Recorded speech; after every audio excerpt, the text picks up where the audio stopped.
The wolf was already there when the rescue team's flashlights cut through the doorway. Not growling, not crouched, standing over a wooden crib with his chest pressed lightly against the rail, his silver, gray coat dusted with the fine powder that had blown in under the door, his yellow eyes catching the light and holding it the way still water does. The team leader, a man named Dax Feller, who had spent 19 years coordinating mountain rescues and had once talked a man off a ledge with a broken collarbone and a dead radio, stopped walking at the threshold and put his arm out to stop the two people behind him. Nobody moved. The wolf did not move either. What Dax remembered later was not the animal itself, but the sound of the cabin, or the lack of it, 7 days into a blizzard that had buried the access road under 4 feet of packed snow. The silence inside that structure felt almost architectural, like something built on purpose. The flashlight beams crossed and wobbled. The wolf blinked once, and from somewhere beneath him, from somewhere inside the crib that the light had not quite reached yet, came a sound so small that Dax almost missed it. A breath. Not a gasp. Not a cry. Just the quiet as possible confirmation that something in there was still alive, and that the animal standing over it had known that all along. What happened in that cabin over the 7 days before the rescue team arrived would take weeks to fully understand. Some of it would never be understood at all. But the story did not begin with the wolf. It began with a woman named Maren, a decision she made that most people in her position would never have made, and a grief so dense and specific that she had driven 300 kilometers into the Bavarian highlands. Not to escape it, but to be somewhere that matched it. She had not expected the wolf. She had not expected any of this. Maren was 34 years old and had spent the better part of a decade studying apex predator behavior in high-altitude environments. She had a doctorate. She had a field journal with 14 years of entries. She had published papers that other researchers cited in their own papers, and she had spent one winter camped at elevation with nothing but a thermal suit and a satellite phone, because the pack she was tracking had moved into terrain that no vehicle could reach. She was not someone who made decisions without considering the consequences. She was not someone who panicked. She was not someone who, by any reasonable measure, should have been where she was, in the condition she was in, when that storm hit. But grief does not negotiate with credentials. Her husband, Finn, had died 6 weeks before she drove to the cabin, not in a dramatic way, not in a way that anyone could have predicted or prevented or used to make sense of things afterward. He had been healthy. He had been 37. He had gone for a run on a Tuesday morning along the same route he had run 3 times a week for 6 years, and he had not come back. And the cause, when the doctors explained it, used words that sounded like something from a textbook rather than something that could end a person. And Maren had listened to those words and understood them and felt nothing at all, which she would later recognize as the first sign that the grief was not ordinary. Their son, Elias, had been born 11 days before Finn died. 11 days. Maren did not talk about this with most people. She did not, in the weeks that followed, talk about much of anything. She fed Elias. She slept when she could, which was not often. She accepted the casseroles that neighbors left on her doorstep, and she put them in the refrigerator, and sometimes she ate them and sometimes she did not. Her mother called every day, and Maren answered some of those calls, and on the ones she answered she said she was fine. And her mother, who knew better, came to stay for 2 weeks. And during those 2 weeks, Maren was grateful and exhausted and quietly, steadily drowning in a way that had nothing to do with the practical demands of caring for a newborn. The cabin had belonged to Finn's family. That was the first thing to understand. It was not a retreat Maren had found or rented. It was a structure that had been in the Voss family for 3 generations, a stone and timber building set into the slope of a ridge in the Bavarian highlands at roughly 1,400 meters, accessible by a single dirt road that became unreliable in October and impassable by November. Finn had spent summers there as a child. He had described it to Maren with a kind of detail that only surfaces when a person is describing something they loved before they knew how to explain what love meant.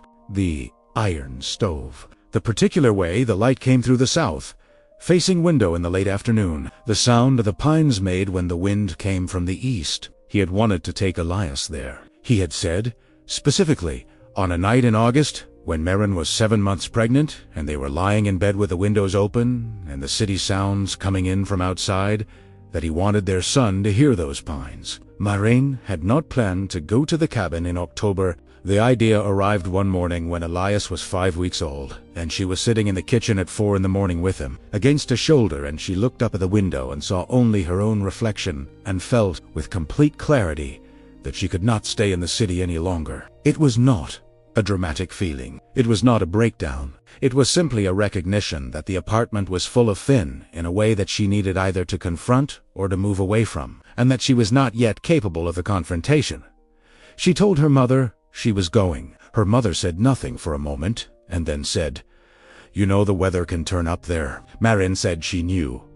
Her mother said, "Elias is only 5 weeks old." Maren said she knew that too. What she also knew, because she had spent years reading weather patterns in mountain terrain, was that the long-range forecast for the week she planned to drive up showed nothing alarming. A front was moving in? Yes. Precipitation? Likely. But the models were showing a moderate event.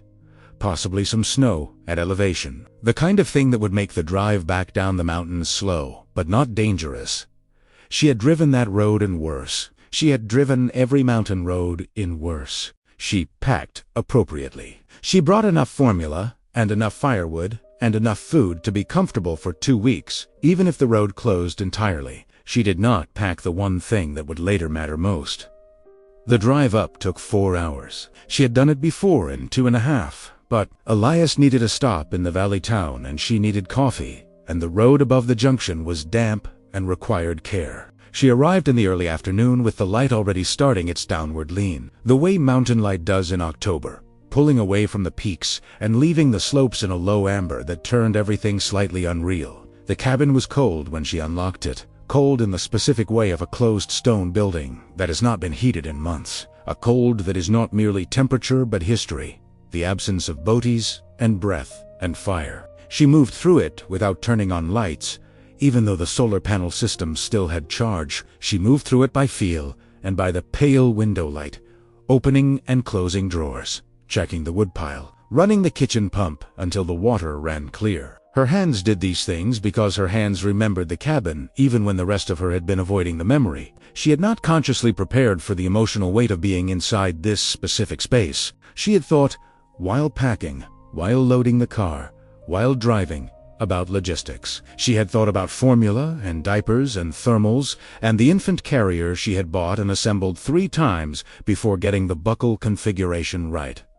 She had thought about the road conditions. She had thought about the firewood situation. She had not let herself think about what it would feel like to walk into the room where Finn had spent his last summer. It felt like something with mass, like walking into water. She stood in the main room for a full minute, doing nothing but being in it. Then Elias made a sound from the carrier against her chest, a small compressed sound of inquiry, and she came back to herself, and she went to the stove. On the windowsill of the cabin, the previous summer, Finn had placed a small ceramic dish that his grandmother had used for holding herbs. The tradition, which had started with his grandmother and which Finn had adopted without really analyzing why, was to put a few drops of arnica oil into the dish in the evening, the way some people light a candle. The scent was mild and slightly medicinal.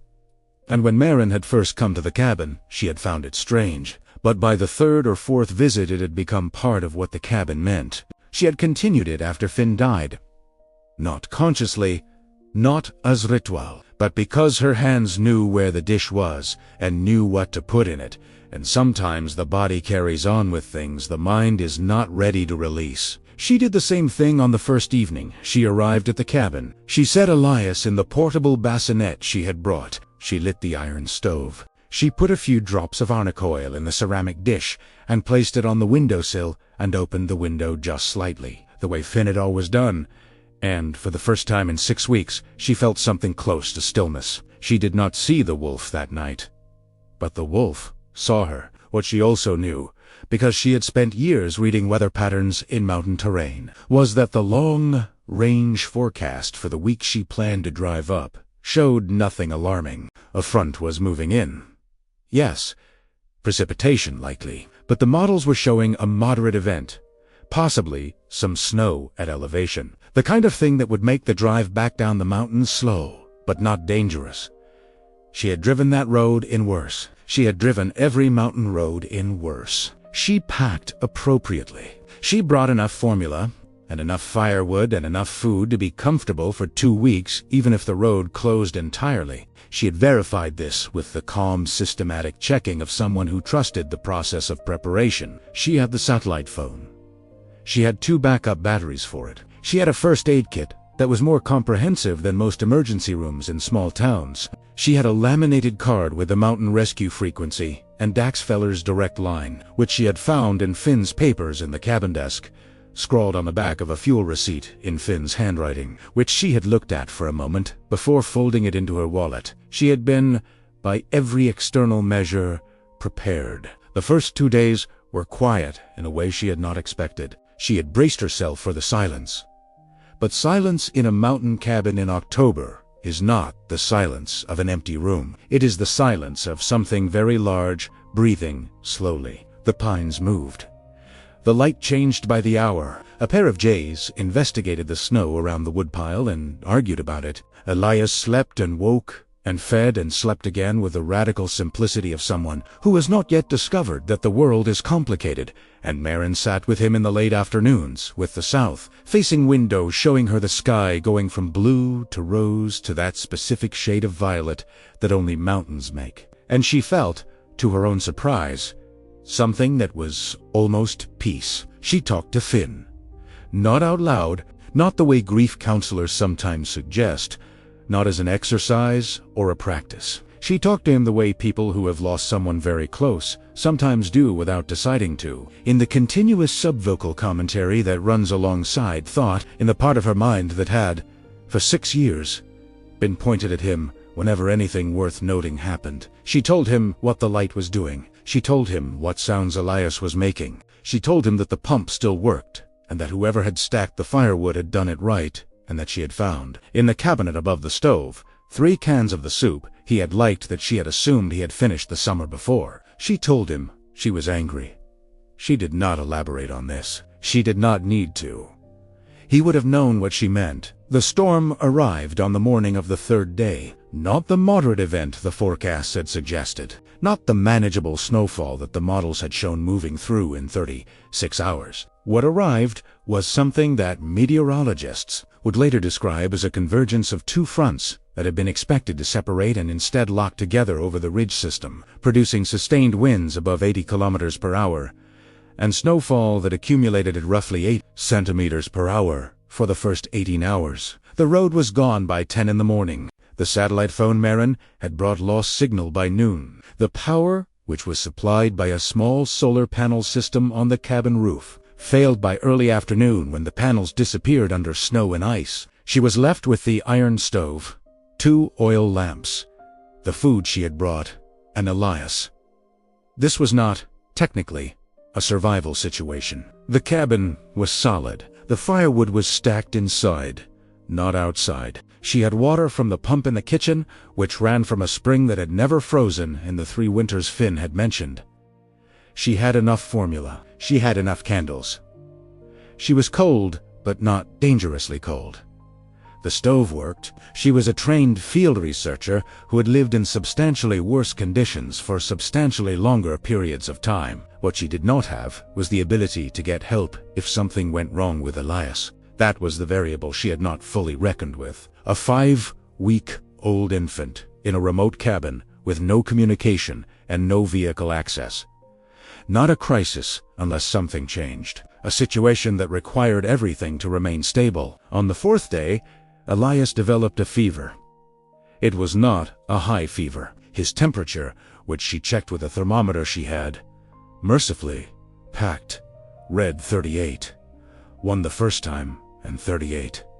For the second time, 2 hours later. In a healthy 5-week-old, those numbers demanded attention. They were not numbers that caused panic. They were numbers that, under ordinary circumstances, would have prompted a call to the pediatrician, a calm conversation, probably a recommendation to monitor closely and come in if the temperature climbed above a certain threshold. There was no pediatrician to call.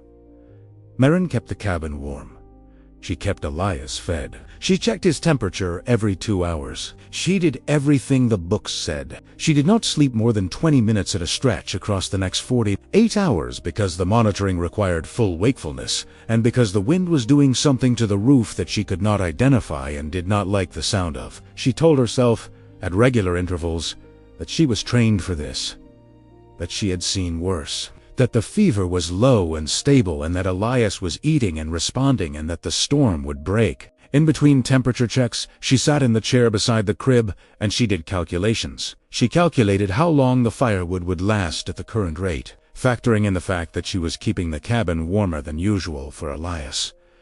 She calculated how many days of formula she had, which was comforting because she had overpacked by her own estimate. She calculated how long the storm would need to last before conditions became genuinely dangerous rather than merely uncomfortable. She performed these calculations not because she needed to perform them, she had already performed them, but because the activity of calculation was something to do with her mind. While her body sat and listened for changes in Elias's breathing, she had been this kind of person her whole adult life. The kind of person who responds to uncertainty by measuring it. Finn had loved this about her, and had found it occasionally maddening. The way you find maddening the things in another person that are most fully themselves. He had teased her about it gently. The field journals, the checklists, the way she could tell you within 20 minutes how long any supply would last at any consumption rate. He had said once that the reason she was so good at studying predators was that she thought like one, always scanning, always computing, always aware of variables. She had said she thought he had it exactly backward, that predators acted on instinct while she needed data, and he had said, "What do you think instinct is? It is data processed too fast to feel like math." She had argued with him about this. She wished, in the chair beside the crib, with the wind against the walls and Elias's temperature at 38.4, that she could argue with him about it now. The storm did not break on day 4, or day 5. On the evening of the 5th day, when Maren went to the window to check the sky, she saw the wolf for the first time. He was standing at the tree line, roughly 40 meters from the cabin, in the blue, gray light that comes just before darkness fully settles in the mountains. She had seen wolves in the field hundreds of times, had studied their movement patterns and pack dynamics and territory ranges, had stood within 20 meters of animals in full alert posture without flinching. She knew what a wolf in threat posture looked like. She knew what one in neutral posture looked like. What she was looking at now was neither of those things.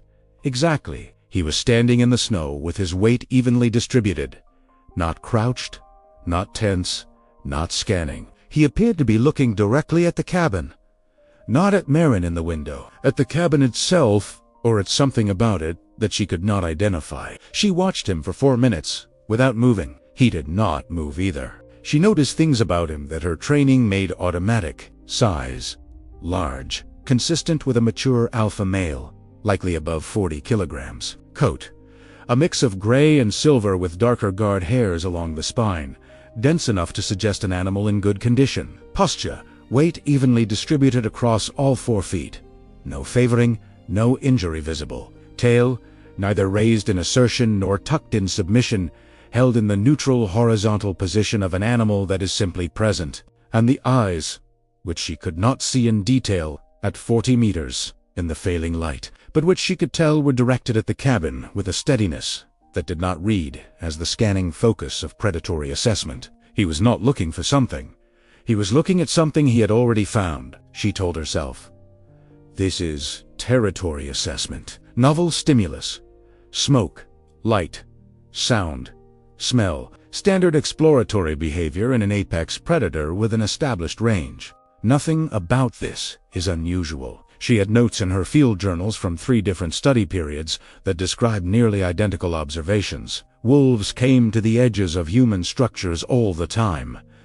They came, they assessed, they left. Then he turned and walked back into the trees and disappeared. Maren stood at the window for another several minutes after he was gone. She told herself what any trained wildlife biologist would tell herself in that situation. Wolves investigate novel stimuli in their territory. The cabin was producing smoke, firelight, sound, and scent. Any wolf in range would come to assess it. His behavior had been entirely typical, entirely explainable, entirely non-threatening.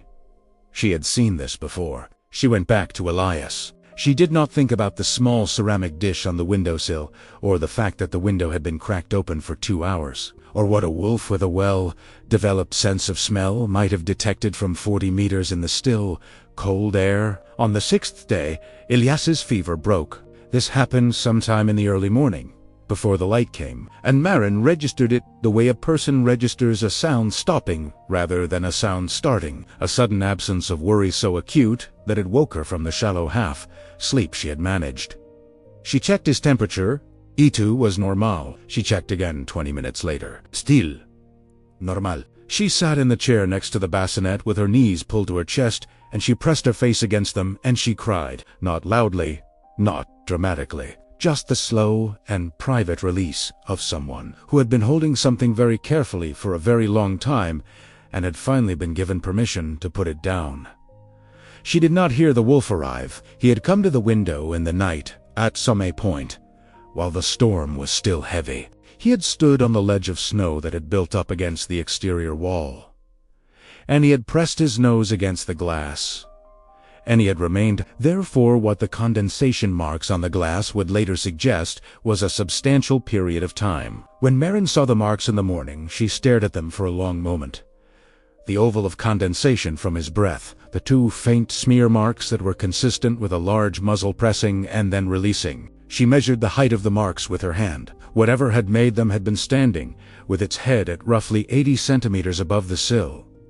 She thought, he came back. She thought, immediately after, that is not a rational response to this information. She opened the window slightly and set the ceramic dish on the outer sill with a few more drops of oil, which was irrational, which she knew was irrational, which she did.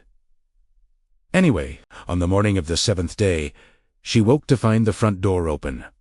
Not smashed. Not forced. Open at roughly a 30-degree angle. Which was impossible because she had latched it. Which was impossible because the snow pressure against the exterior of the door should have made it harder to open, not easier. She stood in the main room in her socks, and the cold was immediate and serious, and she looked at the door, and at the snow on the floor, just inside the threshold, and at the tracks in that snow, and she understood what she was looking at before she had finished processing what it meant. The tracks came in. They did not go back out. She turned very slowly toward the back of the cabin, toward the corner where she had placed Elias's crib the first evening, and she saw the wolf. He was standing with his chest against the rail of the crib, his head lowered to a level just above the mattress, his breathing steady and slow. Elias was awake, which she could tell from the small sounds he was making, the soft and experimental sounds of a baby who has not yet decided whether to be happy or distressed. The wolf was not touching him. He was simply there, in the way that large, calm things are simply there, taking up space that they have decided, by some internal logic, is theirs. Maren did not move for a very long time. She counted her own heartbeats to have something to measure. She reached 8 before she trusted herself to take a full breath. Her training said, assess the animal's arousal state before any action. Pupils. She could not see them clearly from this distance. Ears. Forward. Not flattened, not in the pinned back position of aggression or fear. Hackles, smooth along the spine, not raised. The tail was down in a position that read as neutral, not as the lowered tuck of an animal preparing to move defensively or offensively. His respiration was visible from across the room, the slow rise and fall of the flanks that indicated a resting state. Everything she knew about wolves said this animal was not a threat. Everything she knew about being a mother said to get between the animal and her child. Regardless of what her training told her about its arousal state, she had taken 2 steps toward the crib before she stopped herself. Not because she had decided to stop, because something in the wolf's response to her movement, the complete absence of any response, the way he had not twitched or shifted or registered her movement at all, made her feet stop without consulting her head. She had never, in 14 years of field observation, stood in a room with a wild wolf and had the animals simply not acknowledge her presence. They always tracked movement. It was fundamental to their sensory architecture. They tracked movement the way human eyes tracked bright light, automatically and without choice. He was not tracking her. He was still looking at Elias. Later, she would not be able to account for why she didn't cross the room. Every protocol said, move the animal away from the infant. Every instinct said, move the animal away from the infant. But something about the specific quality of the wolf's posture, the absolute absence of threat in his body language, something she had trained herself to read across years of field observation, made her stay where she was. She told herself afterward that it was professional training. She told herself it was threat assessment. She did not tell herself the other thing, the thing that was also true, which was that there was something about the way the wolf was standing that reminded her of Finn on those first nights with Elias, the nights when she would wake at 2 in the morning and find him already at the bassinet, not doing anything, just standing there the way new fathers sometimes stand, as if the act of witnessing is itself a form of protection. She stood there until the wolf raised his head and looked at her. Yellow eyes. Direct. Not aggressive. Not submissive. Something that, if she had to put a word to it, she would have called deliberate. He looked at her for a moment and then looked back down at Elias. Maren went to the stove and added wood to the fire. She did not know what else to do. The wolf did not leave. He stayed through the morning and into the afternoon, sometimes standing at the crib, sometimes lying beside it with his flank against the wooden legs, sometimes moving to the window and looking out and then returning. He ate nothing. She had nothing to offer him, and she did not try. Twice, when Elias cried, the wolf lifted his head and held it raised until the crying stopped. And both times, Maren had the disorienting sense that the wolf was doing what she was doing, listening to make sure the crying resolved into something ordinary rather than something that required action. She fed Elias at noon. The wolf watched without moving. She fell asleep in the chair at some point in the early afternoon. Because she had not slept properly in days, and because the fever breaking had released something in her that she had been using as fuel, she slept for 3 hours. When she woke, the wolf was still there, still lying beside the crib, and Elias was still asleep. Outside, the storm had finally begun to break. What she did not know, what she had no way of knowing from inside the cabin, was that 6 hours earlier, a retired forest ranger named Oscar Brandt had been driving his truck along the Lower Valley Road and had stopped at the junction with the Voss family access trail because something had felt wrong to him in a way he could not articulate. He had sat at that junction for 10 minutes. He was 71 years old. He had worked in these mountains for 42 years. And he had learned, across those 4 decades, to pay attention to the specific quality of his own discomfort when it arrived without an obvious source. He had driven back to his house and called a local mountain rescue coordinator. He had described, as best he could, why he thought someone might be up at the Voss cabin. Dax Feller had asked him how he knew there was someone there. Oscar had been quiet for a moment, and then said, "I don't know. I just think there is." It was the kind of call that a rescue coordinator either took seriously or did not, and Dax had learned across 19 years which calls to take seriously. And there was something about this specific way Oscar Brandt talked, the way the old man chose his words and what he did not say, that made Dax pull the weather data and look at the access road status and make 3 more calls before he went home that evening. He checked the property records for the Voss cabin. He found a next of kin contact, which led him to Maren's mother. And the conversation with Maren's mother, a brief and frightened conversation, was enough to confirm that, yes, her daughter had gone up there. Yes, she had an infant with her. Yes, she had a satellite phone that had not been responding for 5 days.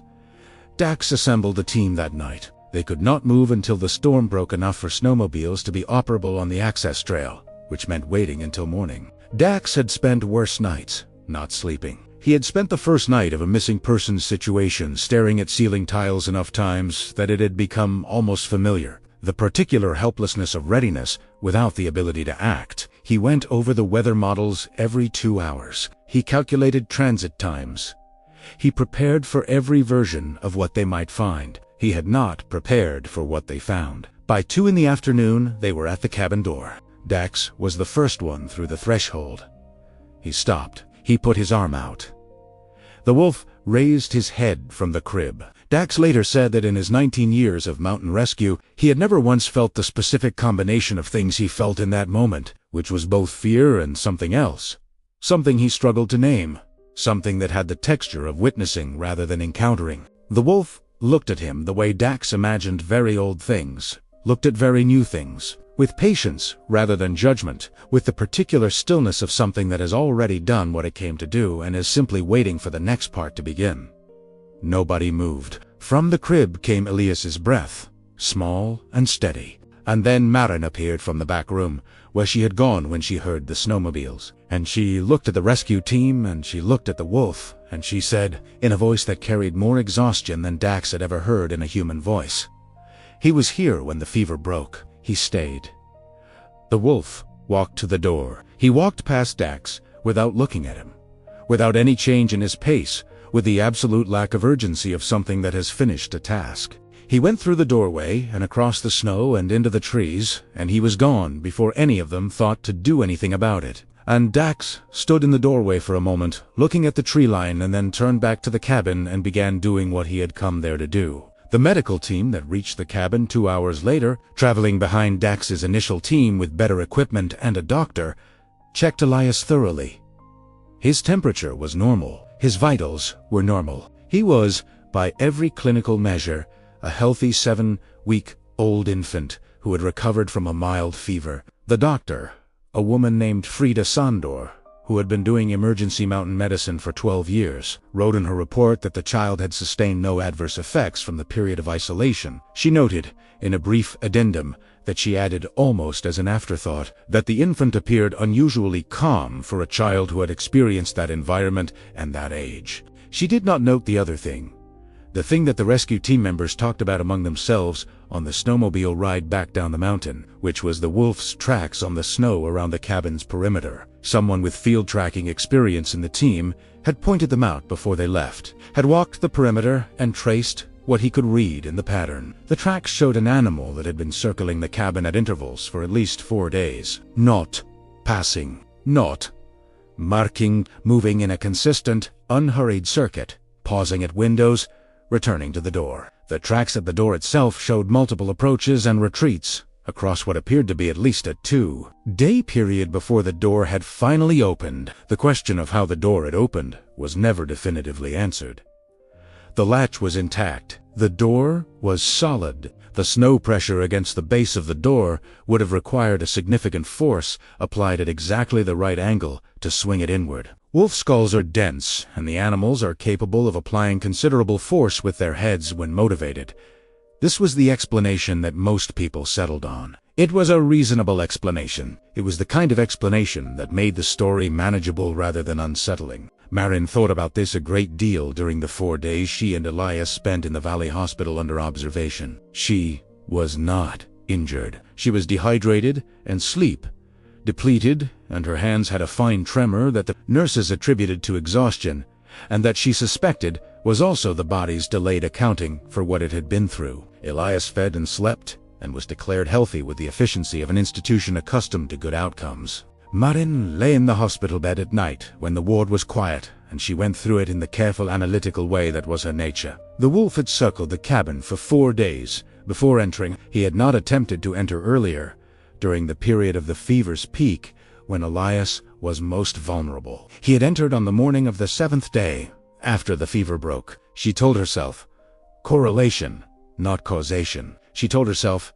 the door opening may have been coincidental. She told herself, animal behavior in extreme weather conditions is not fully predictable, and there is no scientific basis for the interpretation you are reaching toward. She told herself all of these things. She also thought about what Finn had said. Once, in the cabin on a summer evening, watching the light die over the ridge. Et Saïd. And she had laughed at the time in the fond way you laugh at someone you love being earnest about something slightly strange. That he believed the mountains in this region had a kind of memory, not in any mystical sense. He had been quick to say she would have pushed back immediately, and he knew it. But in a biological sense, the territory held information the way old forests hold information in the mycelium, in the patterns of animal movement, in the behaviors that had developed across generations of wild things, live in a relationship with this specific ground and these specific seasons, he had said. I think the wolf that comes here in the evenings is not just assessing a novel stimulus. I think he has been to the edge of this property before in another year, or his father has, or his father's father. I think the mountains are full of habits older than any of us. She had argued with him about this too. She lay in the hospital bed and missed, arguing with him with a precision and completeness that took her breath. There was another detail that Oscar Brandt shared 3 weeks after the rescue, when he came to the hospital where Maren and Elias had spent 4 days under observation, and then to the apartment where Maren had returned, still not ready to go back to the city. He sat across from her at the kitchen table with a cup of tea he was not drinking, and he said there was something she should probably know. The wolf, he said, was one he recognized. He had been tracking the same pack for several years in an informal capacity, the way old rangers sometimes continue to monitor terrain they had worked professionally out of habit rather than obligation. The wolf at the cabin was the alpha male of a pack that ranged across a territory that included the ridge above the Voss property. He was, by Oscar's estimation, between 7 and 9 years old, which was old for a wild wolf.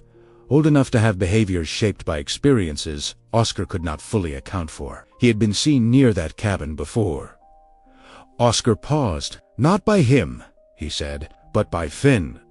Maren looked at him. Finn had mentioned the wolf to Oscar the previous summer, at a time when Finn had been spending several weeks at the cabin alone, working on something he had wanted to finish before the baby came. Finn had told Oscar, in the way that people sometimes share things with old mountain men that they do not share with others, that there was a wolf who came to the edge of the property some evenings and stood and looked toward the cabin. Finn had said he found it strange, but not threatening. He had said, Oscar told Maren quietly, that he had started leaving the window cracked in the evenings because the wolf seemed to come when the arnica smell reached the tree line, and he liked the idea of something wild, finding something worth coming back to. Maren sat very still. She thought about the ceramic dish on the windowsill. She thought about the first evening she had arrived at the cabin, and the muscle memory that had moved her hands to the drawer, and then to the bottle, and then to the sill, and the window she had left, cracked slightly the way Finn had always done. She thought about a wolf 7 years old, or older, who'd come to a place because a man had made a habit of welcoming him in the only way he could, and who had come back to the same place 7 months after that man was gone to find a different warmth and a different scent and the particular small sounds of someone who had not yet learned to make noise on purpose. She did not say any of this to Oscar.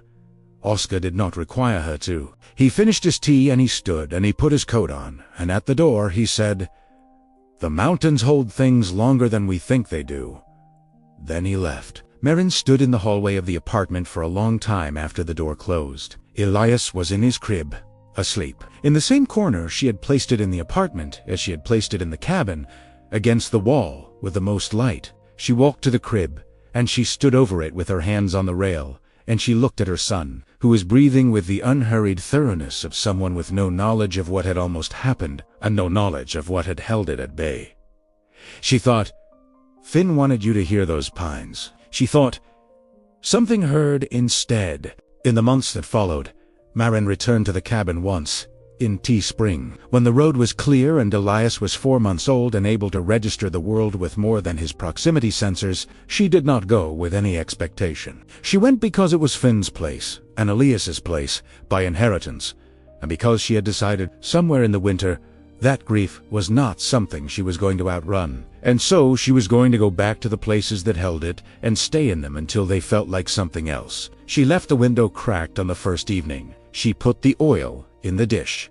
She sat in the chair by the crib, and she watched the tree line through the glass as the light left the sky, and nothing came out of the trees, and the pines made the sound they made when the east wind moved through them, which was the sound Finn had wanted his son to hear, which was the sound she sat with until Elias fell asleep and the mountains went completely dark. She did not see the wolf, but in the morning, on the outer sill, the dish was empty. The wolf never came back after that night, but the indentation in the old mattress, where he had rested his weight across 7 days, stayed for years, and nobody who saw it could ever quite bring themselves to smooth it out.